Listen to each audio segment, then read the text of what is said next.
22 heures sur Télé Djibouti, merci de nous suivre. Bienvenue à cette édition. Les titres, c'est tout de suite. Le processus de préparation du premier examen national volontaire sur le suivi des objectifs de développement durable à Djibouti a été officiellement lancé ce matin. Vous entendrez le ministre des Affaires étrangères dans le journal. Et la pandémie de la Covid-19 poursuit sa décrue cette semaine avec 1,47 million de cas de contamination par jour dans le monde, même si dans le même temps l'Organisation mondiale de la santé appelle toujours à la prudence. Mais d'abord, ce communiqué qui nous parvient du parquet général de la République, dont voici le contenu. Un rapport définitif de la mission d'audit de l'inspection générale de l'État sur la situation des dépenses publiques au 31 décembre 2021 a été transmis au parquet général le 1er mars dernier. Ce rapport a établi que le ministère du Budget a dilapidé les deniers publics mis à sa disposition pour couvrir les dépenses de l'État en mobilisant des sommes importantes pour des prestations non prioritaires et futiles qui semblent être fictives majoritairement. Ce rapport a mis en évidence des dépassements budgétaires importants du ministère du Budget par rapport aux crédits votés dans la loi de finances rectificative de l'année 2021 dans la catégorie des dépenses utilisation des biens-services. Plusieurs milliards de dépenses ont été engagées et mandatées. Des commandes récurrentes et injustifiées auprès des mêmes fournisseurs pour des travaux de rénovation des mêmes bâtiments du ministère du Budget ou l'acquisition de matériaux de construction, des mobiliers, des matériels informatiques et autres biens de consommation courante pour le compte du même ministère du Budget pour des montants exorbitants de plusieurs milliards de francs Djibouti. Une enquête a été aussitôt ouverte par Madame la procureure de la République qui a saisi le 2 mars 2022 la section de recherche de la gendarmerie. L'arrestation de M. Farah Mohamed Ousmane, sous-directeur des matériels au ministère du Budget, et de M. Sahel Saïd Awale, directeur de la trésorerie générale, a été suivie par celle de plusieurs commerçants de la place et d'autres personnes ayant été révélées par les investigations. L'enquête a confirmé l'existence d'une concertation frauduleuse entre certains commerçants et des responsables du ministère du Budget pour détournement de plusieurs milliards de francs du Trésor national.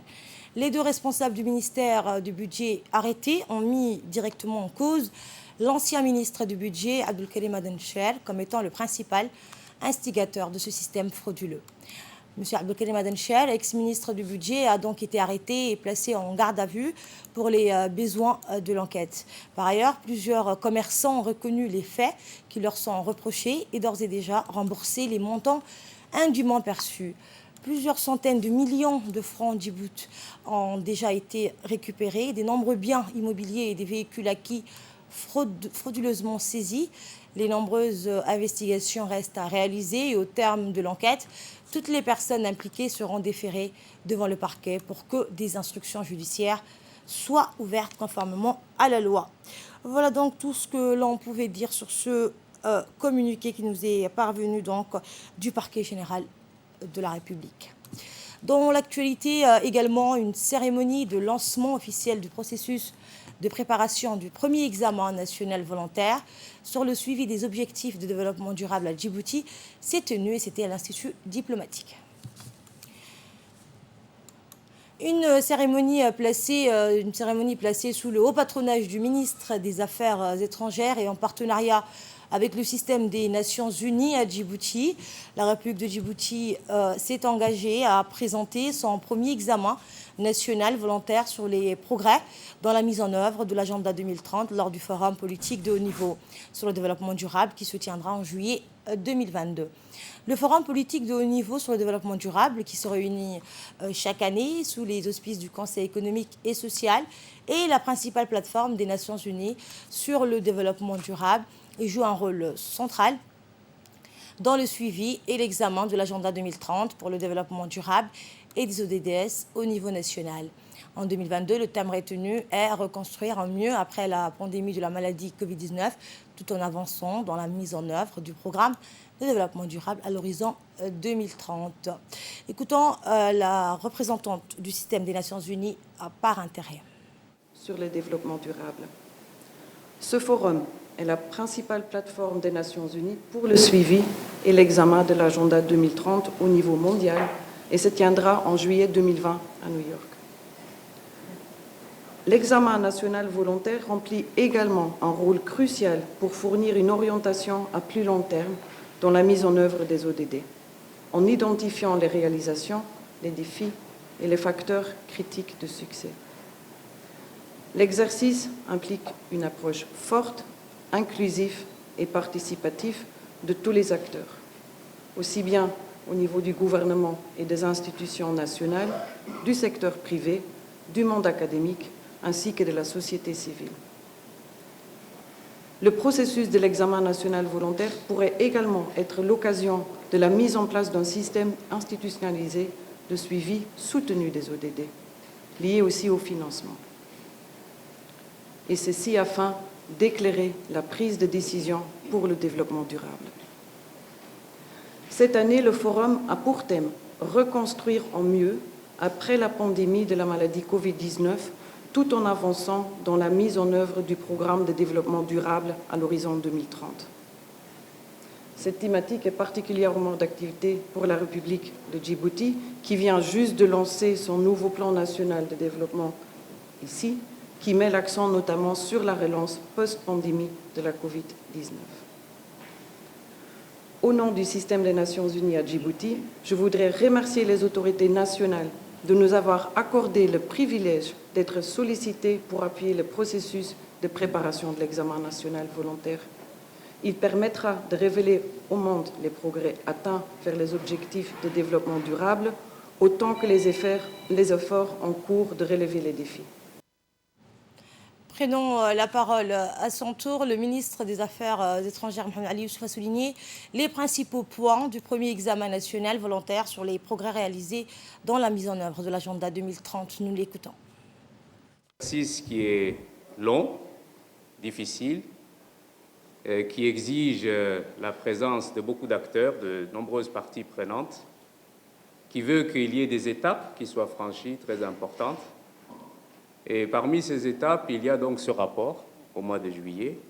Et nous allons donc y travailler et faire en sorte qu'il soit de la meilleure qualité et le plus crédible possible. Nous allons nous baser sur des données qui seront collectées auprès des départements concernés. Mais il ne s'agit pas uniquement d'un travail de l'exécutif, des performances des ministères techniques, des institutions de l'État. Je crois qu'il y a une implication de toutes les parties prenantes de la société dans cet exercice, ce qui est très important. Il faut savoir que les objectifs de développement durable sont des objectifs qui sont un peu inscrits dans la transversalité. On parle de la lutte contre la pauvreté, de la faim zéro, on parle de l'accès à une éducation de qualité, de l'accès à la santé des populations, des partenariats. On parle également de la paix, de la justice, de l'égalité du genre. On parle de la terre, de la mer, on parle du climat. C'est vraiment des objectifs qui touchent à tous les aspects et toutes les dimensions de la vie quotidienne. C'est un examen volontaire qui nous permettra de faire patte blanche, comme on dit, de montrer que le travail que nous faisons en matière de développement dans notre pays est un travail qui a des objectifs, qui est axé sur le bien-être de nos populations, et c'est un travail également qui nous permettra de faire la différence entre les années passées et ceux qui viendront, Inch'Allah. Autre cérémonie, cette fois une cérémonie portant sur la signature d'une convention de partenariat entre l'Agence de réhabilitation urbaine et du logement, Arulos, et la Banque pour le commerce et l'industrie, la BCI. C'est tenu ce matin dans les locaux du ministère de la Ville, en présence de la ministre de la Ville et de l'Habitat, Madame Amina Abdiaden. La convention de partenariat a pour objectif de fixer le cadre général de partenariat entre l'Arulos et la BCIMR pour la mise en place d'un mécanisme de financement abordable pour l'ensemble des projets au profit des primo-acquéreurs et notamment la commercialisation et le financement de l'acquisition des appartements de la résidence Daria réalisée par l'Arulos sur financement du Fonds saoudien de développement à travers le programme d'investissement national. Ainsi, durant la convention, le directeur général de la RULOS, Abdulrahman Ali Ahmed, et le directeur général de la BCIMR, Régis Bariac, ont signé la convention de partenariat qui matérialise la volonté des deux parties à collaborer ensemble pour la mise en place de modalités de financement préférentiel au profit des ménages djiboutiens aux revenus moyens et voulant acquérir des logements décents. Écoutez, le directeur général de la BCI, il a signifié que la BCIMR, banque pionnière du secteur, est très fière de se positionner sur la mise en place d'un financement abordable et inédit dans le secteur du logement. Être aux côtés de l'État dans ces grands projets. La vision de 2035 du président nous a structuré depuis des années sur le financement des infrastructures. On devait aussi réaffirmer que la BCIMR était la banque de tous les Djiboutiens. Et ça, c'est quelque chose qui me tient particulièrement à cœur, puisque la BRED aussi porte des valeurs sociales, des valeurs d'inclusion, des valeurs qu'on veut aussi mettre en œuvre à Djibouti, à vos côtés, aux côtés du président de la République, aux côtés du ministère du Logement. Et ce retour en force de la BCIMR sur le marché des primo-accédants pour les familles, les classes moyennes, les familles plus modestes, leur donner cette possibilité d'acquérir la résidence principale, c'est un projet de vie. Et la BCIMR veut s'inclure dans ces projets de long terme pour fidéliser les clients, pour leur donner des perspectives et pour accompagner le développement du pays. Je vous remercie, Madame la Ministre, de nous avoir donné l'opportunité d'être la première banque à Djibouti de signer cet accord. La signature de cette convention de partenariat avec la RULOS marquera le début d'une longue coopération pour permettre à tout Djiboutien d'être propriétaire d'un logement abordable à titre de résidence principale. La ministre de la Ville, de l'Urbanisme et de l'Habitat, Mme Amina Abdi Aden, a rappelé la priorité du gouvernement de lever les obstacles et les difficultés d'accès au financement du logement pour une grande majorité des ménages ayant des revenus faibles ou moyens et solvables à accéder à la propriété. Voici ses propos. Ces dernières années, la production de logements s'est intensifiée, donc il y a plus d'initiatives publiques aujourd'hui donc en matière de construction. Nous avons aussi mis en place des textes pour que le secteur privé aussi puisse produire des logements donc, en République de Djibouti, et surtout pas uniquement dans la ville de Djibouti, mais également dans les régions. Mais cependant, l'accès à ce logement et l'accès donc à la propriété était contraint par l'accès au financement. Comme vous le savez, les banques avaient des conditions donc, de crédit et d'exigence qui excluaient quand même pas mal de ménages djiboutiens de ce produit, des produits financiers existants. Vous savez aussi que le logement requiert donc des financements de longue durée.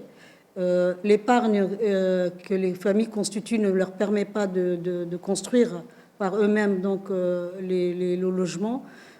Donc nous avons voulu qu'une banque, la première banque du pays, donc, puisse être la première aussi à être à nos côtés pour permettre aux primo-accédants, comme le directeur l'a souligné, donc, à mettre en place des produits financiers adaptés. Et c'est le cas aujourd'hui. Donc, dans cette convention, il y a un produit financier qui est quand même assez intéressant. Il n'est pas suffisant. Nous avons encore du chemin à faire. Mais je pense que c'est un premier pas. Et ce premier pas va permettre à beaucoup de familles djiboutiennes de pouvoir accéder au financement, qui est même un axe très important de la politique du logement. Donc je pense que nous allons pouvoir continuer à travailler ensemble et que peu à peu, beaucoup de familles qui sont la cible de la politique du gouvernement vont pouvoir avoir accès au financement du logement. Le président de la Chambre de commerce, Youssouf Moussadawali, a reçu ce matin une importante délégation égyptienne conduite par le vice-ministre des Affaires étrangères, l'ambassadeur Cherif Issa. Cette délégation, composée entre autres de l'ambassadeur d'Égypte à Djibouti, des représentants d'associations d'industriels et de commerce, effectue actuellement une visite de travail à Djibouti.